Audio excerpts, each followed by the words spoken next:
It was one of those perfect Saturday mornings where everything just felt right. Detective Chief Robert Hayes woke up without an alarm for the first time in what seemed like forever. No emergency calls at 3 in the morning, no urgent meetings, no court appearances, just a regular weekend morning with his wife, Lisa, and absolutely nothing on the schedule except the garage sale they had been planning for weeks. Robert had been working non-stop for almost 6 months straight. Case after case, budget meetings, press conferences, and enough paperwork to fill a warehouse. His captain had practically ordered him to take the weekend off, and Lisa had been after him for months to finally clean out the garage and spare bedroom. So here they were, setting up folding tables in their driveway at 7:30 in the morning, pricing old coffee makers and boxes of books they would never read again. The neighborhood was quiet and peaceful.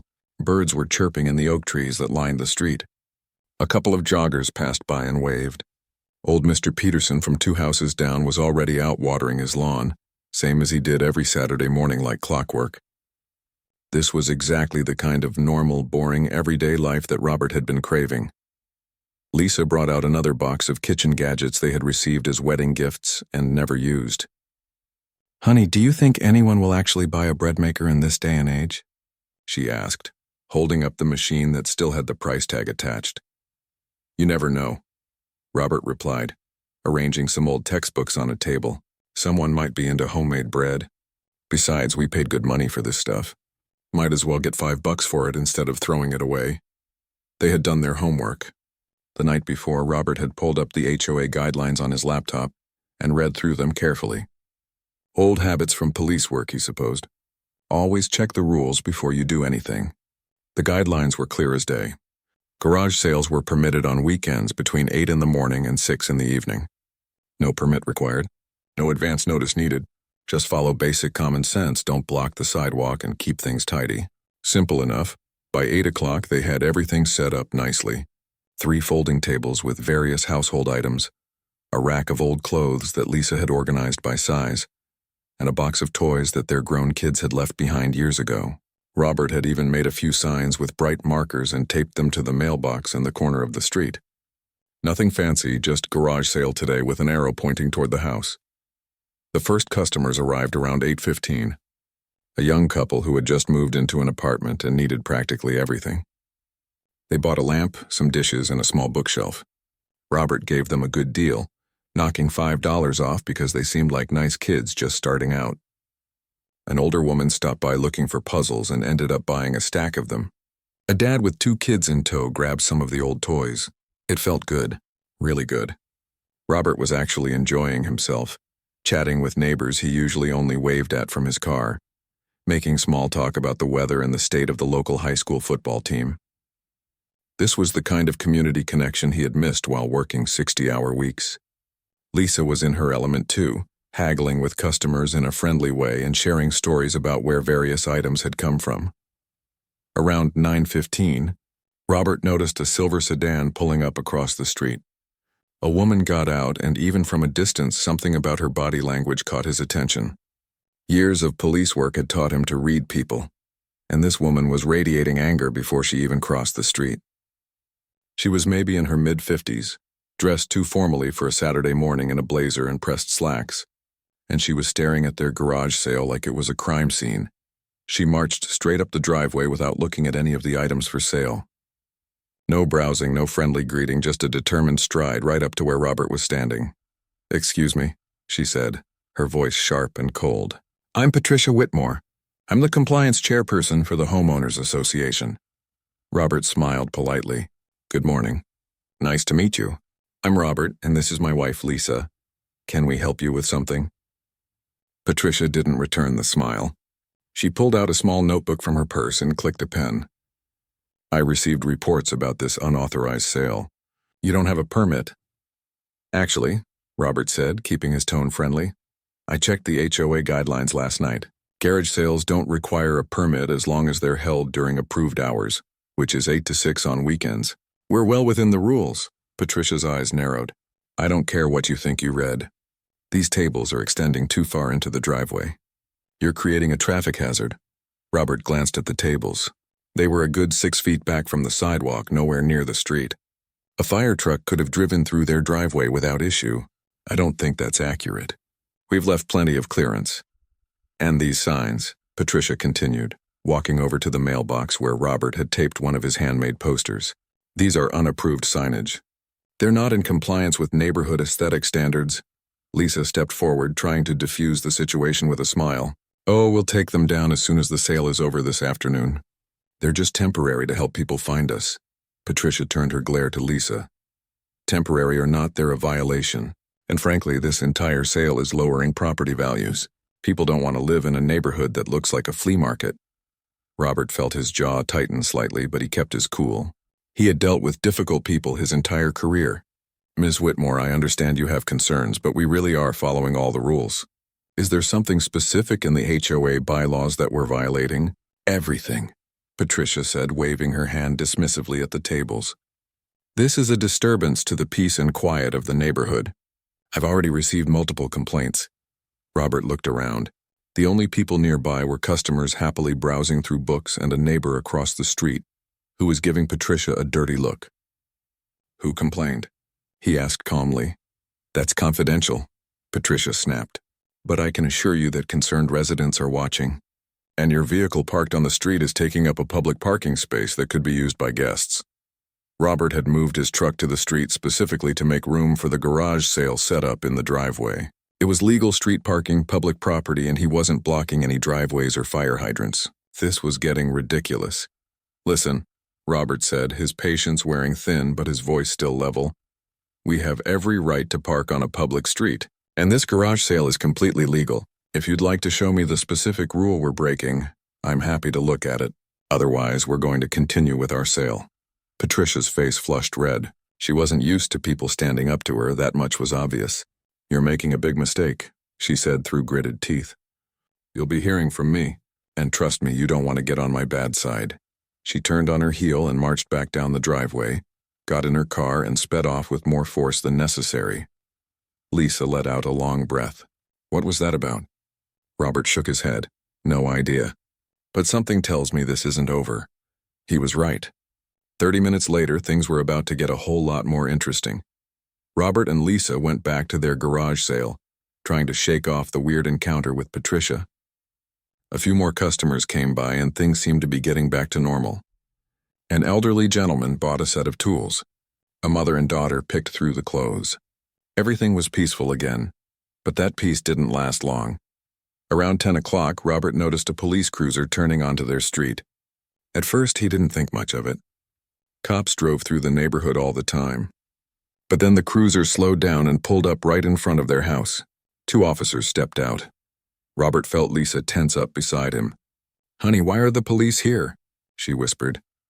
I have a pretty good idea, Robert said quietly, watching as the 2 officers walked up the driveway. As they got closer, Robert recognized them immediately. Officer Dave Mitchell and Officer Amy Torres. Both worked out of his precinct.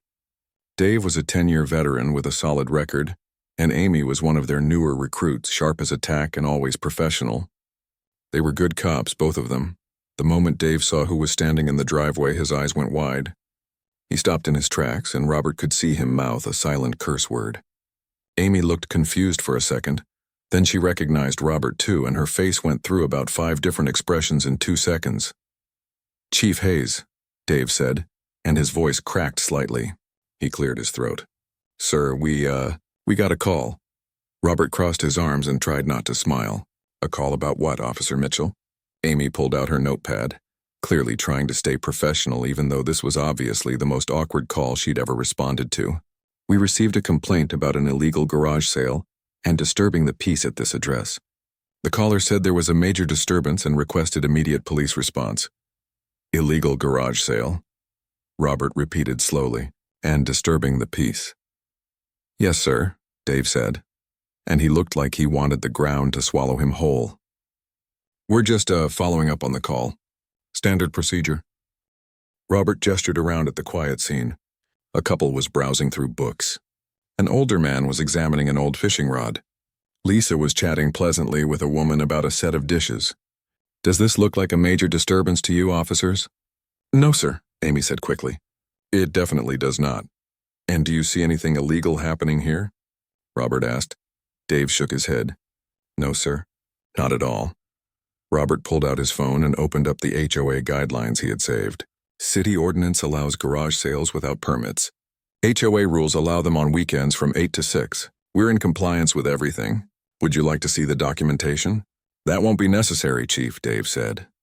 We can see everything's in order here. But before they could wrap things up, a familiar voice cut through the air. Officers, finally! I've been waiting for you to do your job. Everyone turned. Patricia Whitmore was speedwalking up the driveway, her face flushed and her eyes blazing with righteous anger. She must have been watching from somewhere nearby, waiting for the police to arrive. Ma'am, Amy said, stepping forward with her professional voice on, we've assessed the situation and there's no violation here. The garage sale is completely legal. Patricia's mouth dropped open. What? No. Look at this mess. Look at all these people coming and going. This is clearly a disturbance. With respect, ma'am, Dave said. This is a quiet residential garage sale. There's no noise violation, no traffic obstruction, no illegal activity. Everything here is permitted under both city and HOA regulations. Patricia's face went from red to almost purple. Then you're not doing your jobs properly. This is unacceptable. I know my rights and I know the law. Robert stepped forward. Ms. Whitmore, these officers are doing exactly what they should be doing. They responded to your call, they assessed the situation, and they've determined that no laws are being broken. Because no laws are being broken. You don't know what you're talking about, Patricia snapped at him. I'm the HOA compliance chair, and I will not have this neighborhood turned into some kind of bazaar. Amy exchanged a glance with Dave. Robert could see the wheels turning in their heads. They'd both dealt with enough difficult people to know exactly what type of person Patricia was. Ma'am, Amy said carefully, is there something specific you believe is illegal about this garage sale? Everything, Patricia practically shouted. The signs, the parking, the noise, the crowds. It's all illegal and inappropriate. Dave looked around at the handful of quiet customers browsing peacefully. Ma'am, I'm not seeing crowds or noise. And the property owner has the right to hold a garage sale on their own property. This is ridiculous, Patricia fumed. She pulled out her cell phone. Fine. If you two won't do anything about this, I'll call your superior. I'm calling the police chief right now and we'll see what he has to say about officers who refuse to enforce the law. The look on Dave's face was priceless. He glanced at Robert, then back at Patricia, then at Robert again. Amy bit her lip, clearly trying not to laugh. Ma'am, Dave started. I don't care what you think. Patricia interrupted, already scrolling through her phone. I'm a taxpayer and I have every right to speak to the chief of police. Someone needs to hold you accountable. Robert caught Dave's eye and gave him a tiny shake of his head. Don't say anything. Let this play out. Patricia found the number for the police department and hit dial. She put the phone to her ear, tapping her foot impatiently as it rang. After a moment, she got the automated system and started punching numbers to navigate through the menu. Yes, I need to speak to the chief of police immediately. This is an emergency. There was a pause as she was transferred. Robert's own cell phone, sitting on the table next to a stack of old DVDs, started buzzing. The screen lit up with Police Dept Maine on the caller ID. Since he was on call this weekend as backup for emergencies, the department's main line forwarded important calls to his personal phone. Robert picked up his phone and answered it. Detective Chief Hayes speaking. There was dead silence on the other end of the line. Then slowly, Patricia's eyes moved from her own phone to Robert's face. The color drained from her face so fast Robert thought she might actually faint. Hello? Robert said into his phone, keeping his voice professional and neutral. This is Chief Hayes. How can I help you? Patricia's hand was shaking. She slowly lowered her phone from her ear but didn't hang up. Her mouth opened and closed like a fish out of water, but no sound came out. Is anyone there? Robert asked into the phone. You've reached the chief of police. If this is an emergency, please speak now. Behind Patricia, a few neighbors had wandered over to see what all the commotion was about. Mrs. Henderson from next door was there, and old Mr. Peterson, and a few others Robert recognized from the neighborhood. They'd all heard Patricia yelling, and now they were watching the scene unfold with great interest. Finally, Patricia found her voice. It came out as barely a whisper. You're the police chief? Robert lowered his phone. Yes, Ms. Whitmore. I'm Detective Chief Hayes. We actually met about 45 minutes ago when you came by to complain about my garage sale. And unless I'm mistaken, You're currently on the phone with me right now, calling to complain about officers who were standing in my driveway, investigating your complaint about my garage sale. The silence that followed was deafening. Even the birds seemed to have stopped chirping. One of the customers browsing through books looked up, realized what was happening, and quickly looked back down, but Robert could see the smile spreading across his face.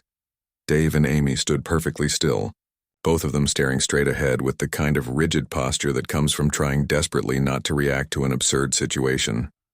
Patricia's phone slipped from her hand and clattered on the driveway. She didn't even bend down to pick it up. Her face had gone through so many color changes it was like watching a sunset in fast forward. But your house, she stammered. Yes, Robert said calmly. I live here. I've lived here for 8 years. And today I'm having a garage sale. A legal garage sale. Mrs. Henderson from next door started laughing. It was a quiet chuckle at first, but it grew louder. Mr. Peterson joined in, and then a few of the other neighbors, and before long, several people were laughing at the sheer absurdity of what had just happened. Patricia's face went red again, but this time it wasn't from anger. It was from pure, undiluted embarrassment. She bent down, snatched up her phone, and straightened up. This doesn't change anything, she said, but her voice had lost all its power. You still need to follow the rules like everyone else. Robert nodded. You're absolutely right. I do need to follow the rules, and I am following the rules, every single one of them. Patricia opened her mouth, closed it, opened it again, and then seemed to realize she had nothing left to say. She was trapped, and everyone knew it. Patricia stood there looking like she'd just been caught shoplifting. Her face kept changing colors, and Robert could practically see her brain working overtime to find a way out of this mess. The neighbors who had gathered were still chuckling, and a few more people had come out of their houses to see what all the fuss was about. Well, Patricia finally said, straightening her blazer and trying to regain some dignity. Police chief or not, you still need to respect the HOA regulations. I have a responsibility to this community. Robert nodded slowly. He'd dealt with people like this his entire career. People who couldn't admit when they were wrong, who doubled down even when they'd been caught red-handed. You're right about one thing, Ms. Whitmore. HOA regulations do matter, which is why I made sure to follow every single one before starting this sale. Dave and Amy were still standing there, caught in the middle of the world's most awkward situation. Robert felt bad for them. They'd just been doing their job, responding to a call, and now they were stuck witnessing their boss deal with a neighborhood dispute. Officers, Robert said, thank you for responding. I think we can all agree there's no emergency here. You're free to go? Yes, sir, Dave said, relief flooding his face. Sorry for the confusion. Nothing to apologize for, Robert assured him. You did exactly what you should have done. You responded to a call and assessed the situation. That's good police work. Amy nodded, and they both headed back to their patrol car, though Robert noticed them glancing back a few times, probably wondering how this whole thing was going to end. After they drove off, Robert turned back to Patricia. Ms. Whitmore, I think we got off on the wrong foot. I'm not trying to cause problems in the neighborhood. I'm just having a garage sale, same as plenty of other people do. I've been watching this neighborhood for years, Patricia said, and there was something almost desperate in her voice now. I've worked hard to maintain standards. People can't just do whatever they want whenever they want. Mrs. Henderson, the neighbor from next door, stepped forward. She was a sweet lady in her 70s who always brought cookies over during the holidays. Patricia, can I ask you something? Patricia turned to her looking defensive. What? You said you're the compliance chairperson for the HOA, right? Yes, Patricia said firmly.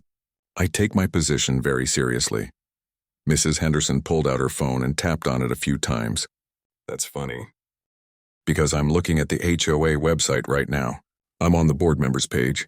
There's a president, a vice president, a treasurer, and a secretary. But there's no compliance chairperson listed anywhere. Patricia's eyes widened slightly.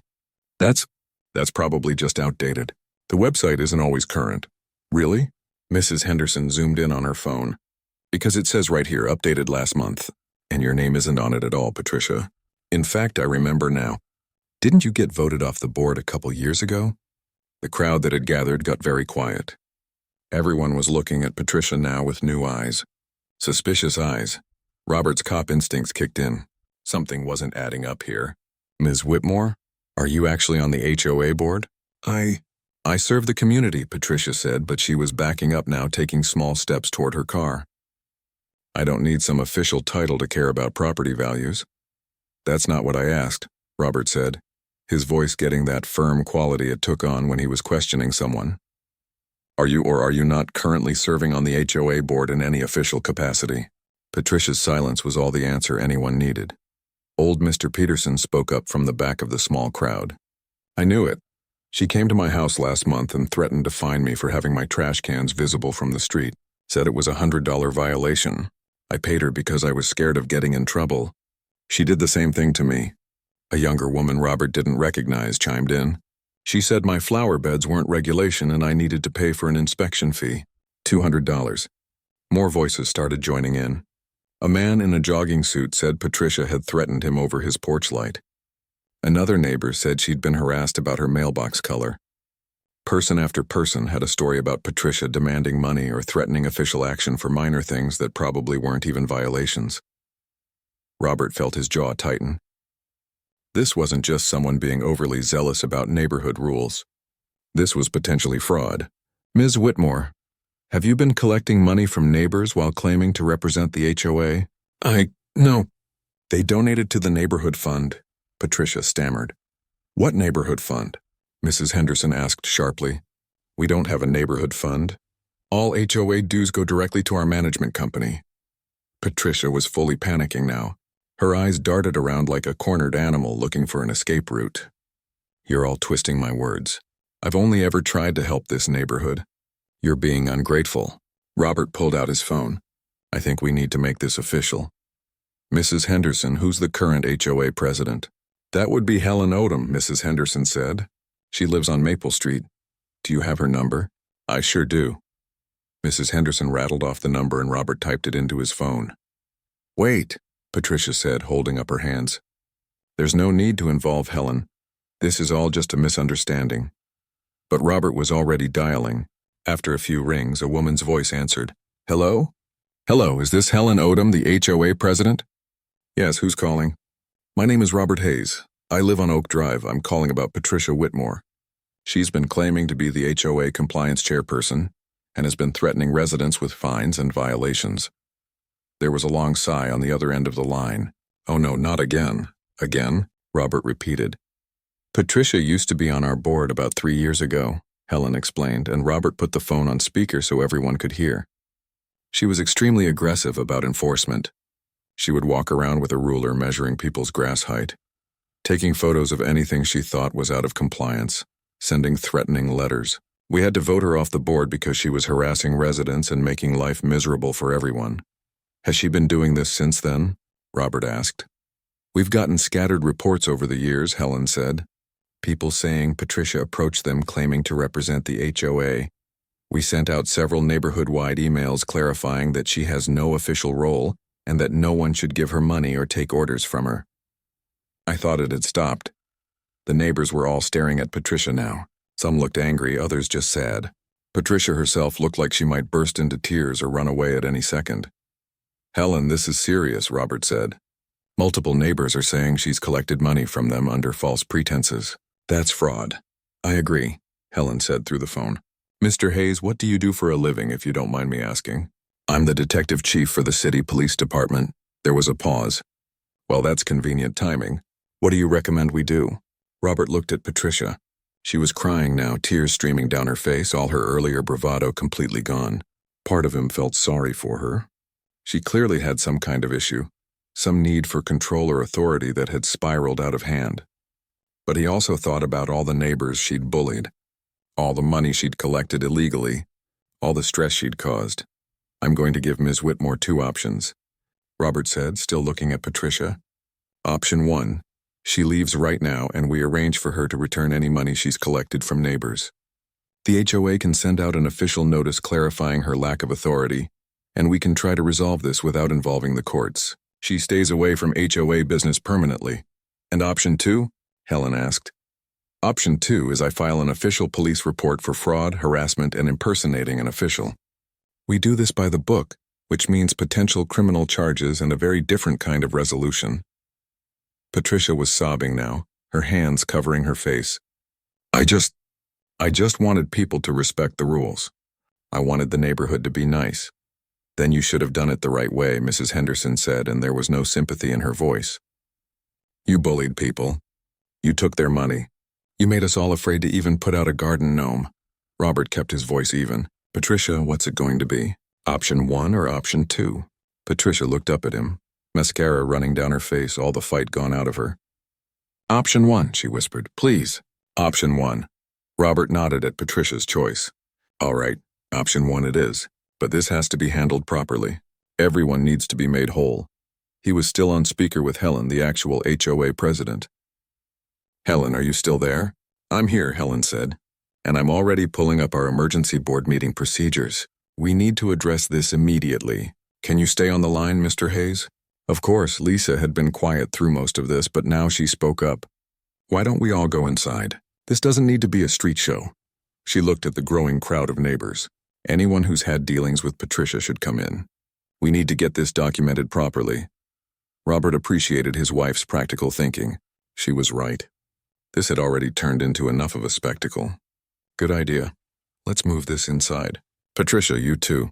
They all filed into the house. Robert and Lisa's living room, which they'd just cleaned out for the garage sale, suddenly became an impromptu investigation room. About 10 neighbors came inside, all of them with stories to tell. Patricia sat in a chair in the corner, still crying quietly, looking smaller and more pathetic by the minute. Robert grabbed a notepad from his home office. Old habits. Even on his day off, even in his own house, he was still a cop. Okay, let's do this organized. I need everyone who gave Patricia money to speak up. One at a time.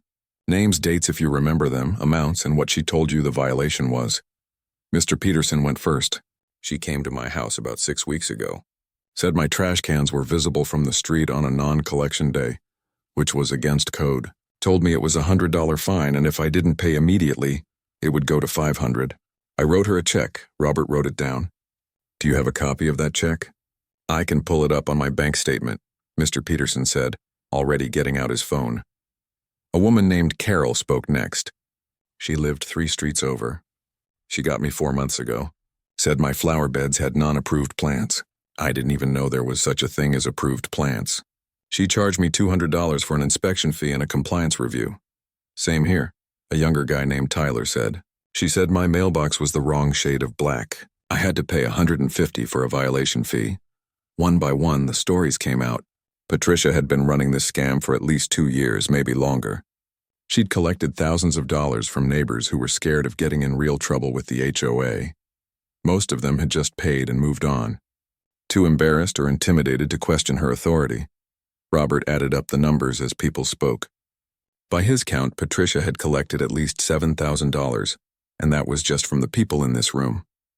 There were probably others who hadn't come forward yet. Patricia, Robert said, looking at her directly.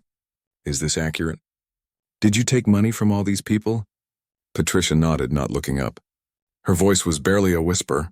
Yes, where's the money now? Most of it's still in a separate bank account, she said quietly. I was going to use it for neighborhood improvements. I swear I wasn't trying to steal. I just wanted to make things better. Robert didn't buy it entirely, but it didn't matter what her intentions were.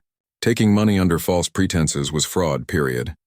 You'll need to provide bank statements showing the full amount, and it all needs to be returned.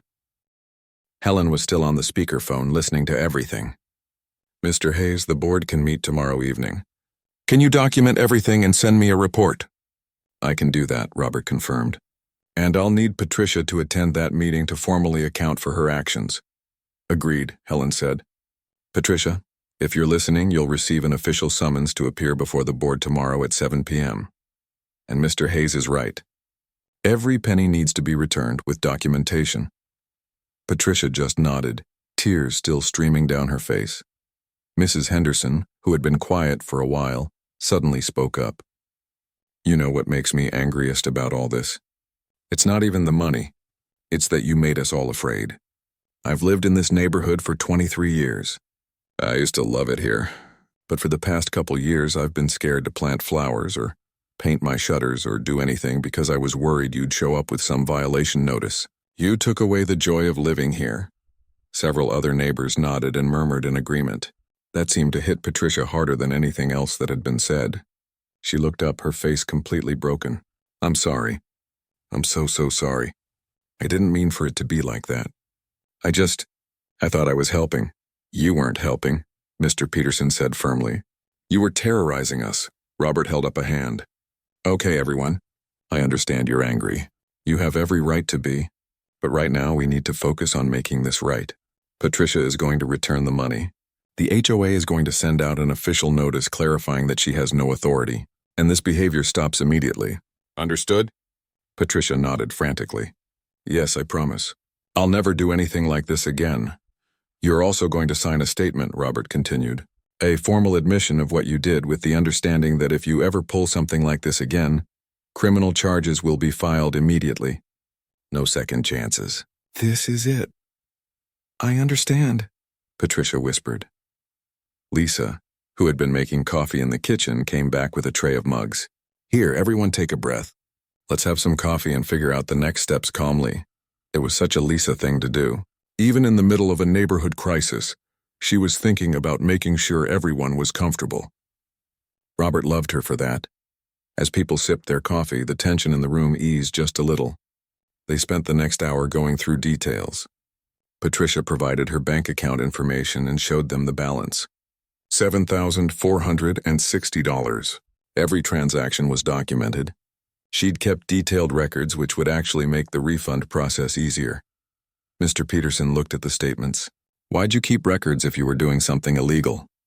Patricia shrugged miserably. I told you. I really did think I was going to use it for the neighborhood. I was going to propose new lighting at the entrance or something. I thought if I could show I'd collected the money and saved it, people would see I was just trying to help. That's not how HOAs work, Mrs. Henderson said, shaking her head. You can't just collect money and decide what to do with it. There are budgets and votes and procedures. I know that now, Patricia said quietly. Robert drafted a simple statement on his laptop and printed it out. Patricia read it, signed it, and dated it. It was a full confession of her actions and a promise to return all funds within 2 weeks. Everyone in the room signed as witnesses. All right, Robert said, standing up and stretching. His peaceful Saturday had turned into a full workday, but at least something good was coming out of it. Patricia, you can go home now. The board meeting is tomorrow at 7. Don't be late, and start working on those refunds immediately. Patricia stood up, clutching her purse. She looked around the room at all the neighbors staring at her. I really am sorry. I know that doesn't fix anything, but I mean it. I'm sorry, nobody said anything. Patricia walked to the door and left, her shoulders hunched and her head down. After she was gone, the room erupted in conversation. Everyone was talking at once, sharing more stories about Patricia, expressing relief that it was finally over, thanking Robert for handling it. Helen's voice came through the speakerphone, which was still on the coffee table. Mr. Hayes? Are you still there? Robert picked up the phone. Still here, Helen. I just want to say thank you. We've had complaints about Patricia for years, but nobody ever pushed back hard enough for us to take real action. You did the whole neighborhood a huge favor today. Just doing the right thing, Robert said. Send me the details for tomorrow's meeting. I'll be there to provide a full report. Will do. And Mr. Hayes, welcome to the neighborhood. I know you've been here for years, but I feel like we're really meeting you for the first time today. Robert smiled. Happy to be here. After he hung up, the neighbors started filtering out, thanking Robert and Lisa as they left. Mrs. Henderson gave Lisa a hug. Mr. Peterson shook Robert's hand firmly. Tyler, the young guy with the mailbox issue, said, Man, you're the coolest cop ever. Finally, it was just Robert and Lisa in their living room. The garage sale was still outside, mostly unattended for the past 2 hours.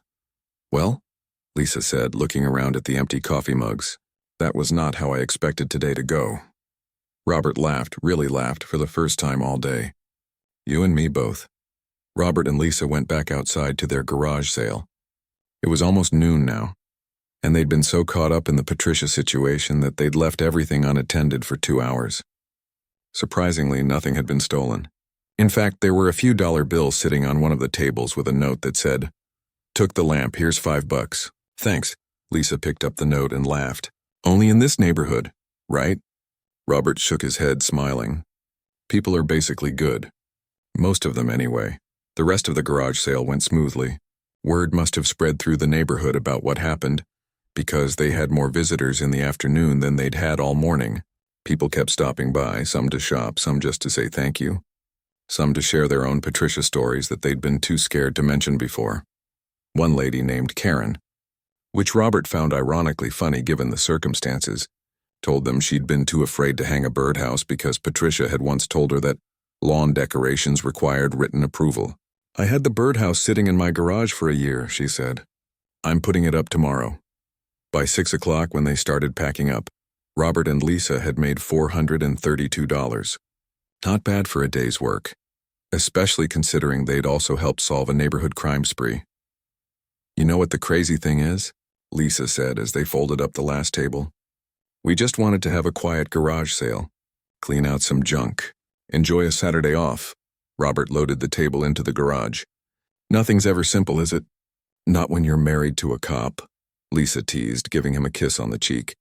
"But I wouldn't have it any other way." The next evening, Robert showed up at the community center for the emergency HOA board meeting. He'd spent part of the afternoon writing up a detailed report of everything that had happened, complete with witness statements and Patricia's signed confession. He'd also made copies for each board member. The community center's meeting room was packed. Word had definitely gotten around. There must have been 40 or 50 residents there, way more than usually showed up for HOA meetings. Helen, the president, was at the front table with the other board members.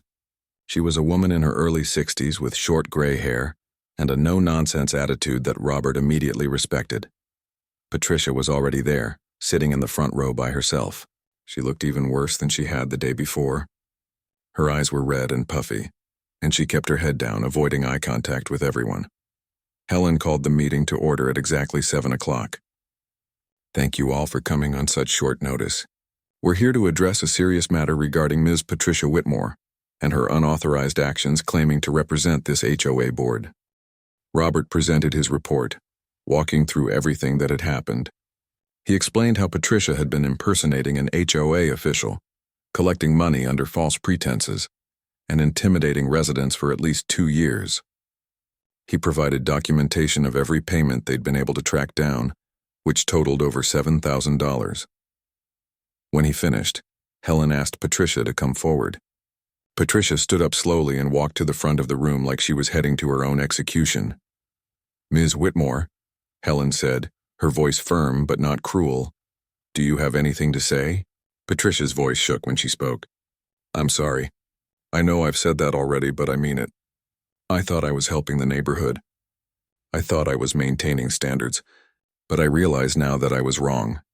I was way out of line and I hurt a lot of people." She paused, wiping her eyes. "I've already started the refund process. Every single person will get their money back within the next week with interest." "Interest?" someone called out from the audience. Patricia nodded. 3% interest on every payment, calculated from the date I received it. "It's only fair." Robert was a little surprised by that. He hadn't demanded interest, but it was the right thing to do.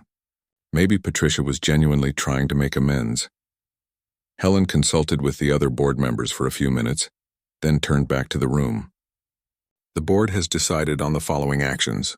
First, Ms. Whitmore is permanently banned from any HOA official business or board positions. Second, we're sending out a neighborhood-wide notice clarifying that she has no authority and never did.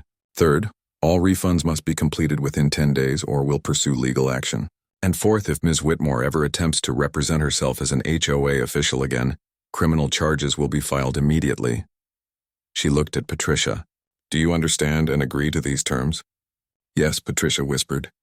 "I understand." "One more thing," Helen added. "We're also implementing new policies to prevent this from happening again. All official HOA communications will now come through email, with verified sender addresses.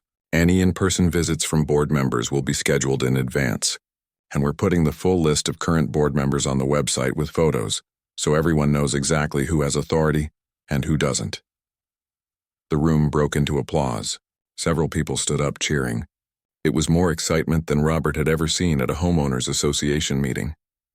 Over the next week, Patricia kept her word. She refunded every penny plus interest. Mr. Peterson got his $100 back plus $3 in interest. Carol got her $200 back plus interest. Tyler, the young guy with the mailbox situation, even posted on the neighborhood Facebook group thanking Patricia for following through. The whole neighborhood seemed different after that. Lighter somehow. People started putting up decorations they'd been too scared to display. Garden gnomes appeared on lawns. Someone painted their front door a cheerful yellow. Mrs. Henderson finally hung her birdhouse, and she posted a picture of the first bird that visited it. 2 weeks after the garage sale incident, Mrs. Henderson knocked on Robert and Lisa's door holding a casserole dish. "I made too much lasagna," she said, which they both knew was code for, "I wanted to thank you again." They invited her in and she ended up staying for dinner, sharing stories about the neighborhood before Patricia had started her reign of terror. "You know what people are calling you now?" Mrs. Henderson said, smiling. "The neighborhood hero. The guy who stood up to the HOA Karen and won." Robert laughed. "I just wanted to have a garage sale. And you ended up freeing us all from a tyrant," Mrs. Henderson said. "We needed someone like you here. Someone who knows the law and isn't afraid to speak up." A month later, Helen called Robert and asked if he'd be interested in joining the HOA board as the new security liaison. He politely declined, saying he had enough on his plate with his actual job, but he did agree to be a consultant if they ever needed help with neighborhood safety issues. Patricia, for her part, kept a very low profile. She stopped walking around the neighborhood with her clipboard. She stopped commenting on everyone's yards. She just lived her life quietly, which was exactly what everyone had wanted from the beginning. Robert did see her once at the grocery store. She looked at him, started to turn away, then seemed to change her mind and walked over. "Chief Hayes," she said quietly, "I just wanted to say thank you." Robert was confused. "Thank me?" "For giving me option 1, Patricia explained. "You could have arrested me, pressed charges, made my life hell. Instead, you gave me a chance to make it right." "I'll never forget that kindness." Robert nodded. "Everyone deserves a chance to fix their mistakes. Just don't make me regret it." "I won't," Patricia said. "I promise." And as far as Robert knew, she kept that promise. The following spring, Robert and Lisa decided to have another garage sale. They put out their tables, made their signs, and this time nobody called the police. In fact, 3 other neighbors on their street decided to have garage sales the same day, turning it into an unofficial neighborhood sale event. Mrs. Henderson brought lemonade for everyone. Mr. Peterson set up a little tent with free coffee. Carol brought her guitar and played music while people browsed. It turned into a whole block party, with neighbors actually talking to each other, laughing, enjoying the beautiful day. Lisa sold an old coffee maker to a young couple who had just moved in down the street. As she handed them their change, she leaned over to Robert and whispered, "This is what it should have been like the first time." Robert looked around at all the happy faces. The kids playing on the lawn, the neighbors chatting like old friends. "Yeah," he agreed. "But maybe it needed to happen the way it did. Sometimes you have to go through the storm to appreciate the sunshine." "That's very poetic for a cop," Lisa teased. "I have my moments." As the sun started to set and the last customers packed up their purchases, Robert thought about how strange life could be. He'd taken a simple day off to have a garage sale, and somehow ended up solving a years-long fraud case, becoming a neighborhood hero, and helping restore peace to a community that had been living in fear. All because one woman had made the mistake of calling the police on a detective chief. Robert smiled to himself. Sometimes the bad guys caught themselves. Sometimes justice happened in the most unexpected places. And sometimes all it took to change a neighborhood was one person willing to stand up and say enough is enough. He looked at the $432 from their first sale and the $365 from today's sale. Not a bad haul. But more importantly, he had something money couldn't buy. He had a neighborhood that felt like home. And that, Robert thought as he folded up the last table, was worth more than any garage sale could ever make.